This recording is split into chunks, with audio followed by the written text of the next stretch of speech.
अस्सलाम वालेकुम दोस्तों ये तो आप सब जानते ही हैं, कुरान हकीम की टोटल सूरत की तादाद 114 है और यकीनन आप कुरान मजीद की सूरतों के नामों से भी वाकिफ होंगे।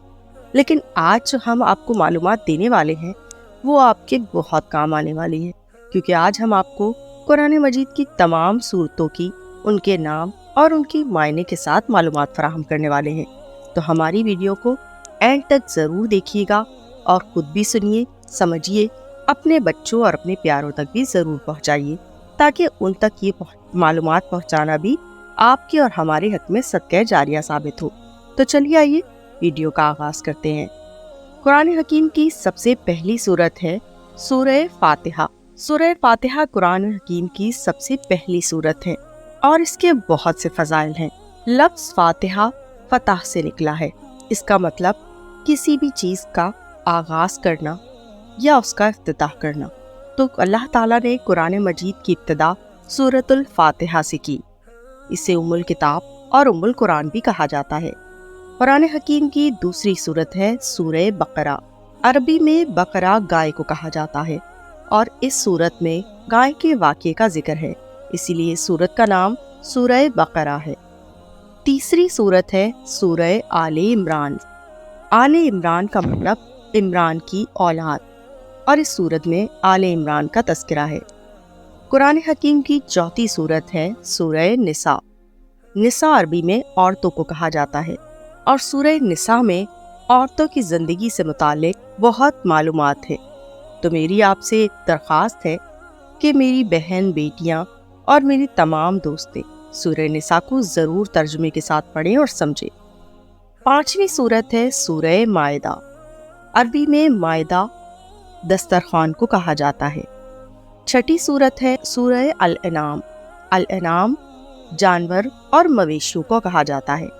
सातवीं सूरत है सूरह आराफ और आराफ का मतलब है बुलंदी।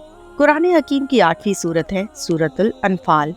अनफाल माले गनीमत को कहा जाता है और इस सूरत में मुसलमानों को जो माले गनीमत मिला करता था उसके हवाले से बात है। नवीं सूरत सूरत तौबा।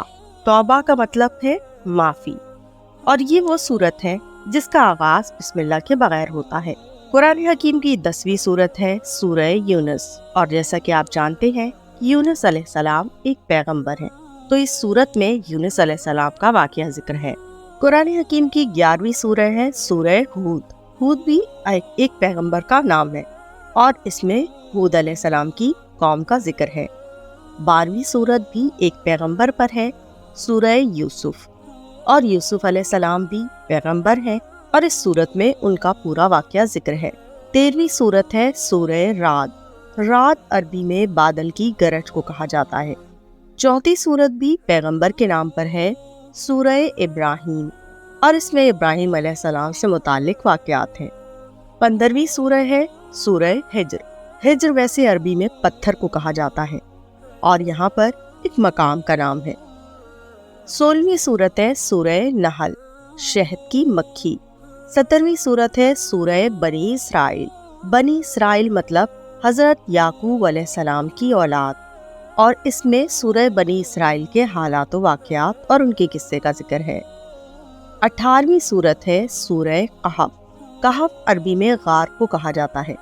यहाँ पर गार वालों का किस्सा बयान किया गया है। 19वीं सूरह सूरह मरियम। हज़रत ईसा अलैहिस्सलाम की वालदा का नाम मरियम अलैहिस्सलाम था और इस सूरत में उनके वाक़े का जिक्र है। कुरान हकीम की 20वीं सूरत है सूरह तौहा। तौहा हुरूफ मुक़त्तआत है जिनको अलग अलग पढ़ा जाता है और जिनके मायने अल्लाह रब्बुल इज़्ज़त के अलावा कोई ज़ात नहीं जानती। 21वीं सूरत है सूरतुल अंबिया। अंबिया लफ्ज़ नबी की जमा है और इसमें अल्लाह ताला के मुख्तलिफ पैगंबरों के वाक़यात हैं। 22वीं सूरत सूरह हज। हज आप सब जानते हैं हमारे अरकान में से एक है और सूरह हज में हज के बारे में बयान है। 23वीं सूरत सूरह मोमिनून। मोमिनून मोमिन की जमा है, इसका मतलब है ईमान वाले लोग, और सूरह मोमिनून में ईमान वाले लोगों की खुसूसियात का जिक्र है। 24वीं सूरत सूरह नूर। नूर روشنی کو کہا جاتا ہے۔ 25ویں سورہ سورہ فرقان۔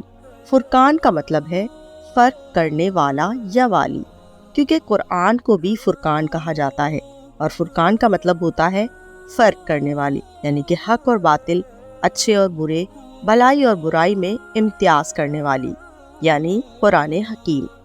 26ویں سورت ہے سورہ شعراء۔ شعراء شاعر کی جمع ہے۔ سورہ نمل۔ نمل عربی میں چوٹی کو کہا جاتا ہے۔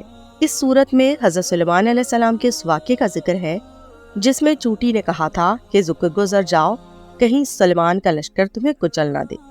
28ویں سورت ہے سورہ قصص۔ قصص قصے کی جمع ہے، یعنی واقعات۔ سورہ قصص میں مختلف واقعات کا ذکر ہے۔ 31ویں سورت ہے سورہ لقمان۔ لقمان علیہ السلام ایک بزرگ تھے، ایک صالح بزرگ جن کا ذکر اللہ تعالیٰ نے قرآن پاک میں کیا، اور اس سورت میں ان کے واقعات کا ذکر ہے۔ 32ویں سورت ہے سورہ سجدہ۔ سجدہ کا مطلب جھکنا۔ 33ویں سورت سورہ احزاب۔ احزاب حزب کی جمع ہے، اور حزب کا مطلب ہے گروہ یا جنگ۔ 34ویں سورت ہے سورہ سبا۔ سبا ایک قوم کو کہتے ہیں، اور اس سورت میں اس قوم کا ذکر ہے۔ 35ویں سورت ہے سورہ فاطر۔ فاطر کا مطلب ہے پیدا کرنے والا۔ 36ویں سورت ہے سورہ یاسین۔ یاسین بھی حروف مقطعات میں سے ہے، اور آپ صلی اللہ علیہ وسلم کے القابات میں سے بھی ایک ہے۔ 37ویں سورت ہے سورہ صفات۔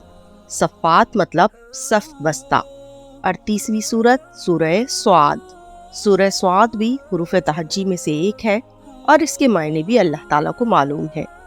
39ویں سورت ہے سورہ زمر، گروہ در گروہ۔ 40ویں سورت ہے سورہ مومن۔ مومن ایمان لانے والا۔ 41ویں سورت سورہ حامیم۔ حامیم بھی حروف مقطعات میں سے ہے، حروف تہجی کے حروف جن کے معنی صرف اللہ رب العزت کو معلوم ہے۔ 42ویں سورت ہے سورہ شعراء۔ شعراء اس محفل کو کہا جاتا ہے جس میں صلاح مشورہ کیا جاتا ہے۔ 43ویں سورت سورہ زخرف۔ زخرف سونے کو کہا جاتا ہے۔ 44ویں سورت سورہ دخان۔ دخان دھوئیں کو کہا جاتا ہے۔ 45ویں سورت ہے سورہ جاسیہ۔ جاسیہ کے معنی گھٹنوں کے بل گرے ہوئے ہونا۔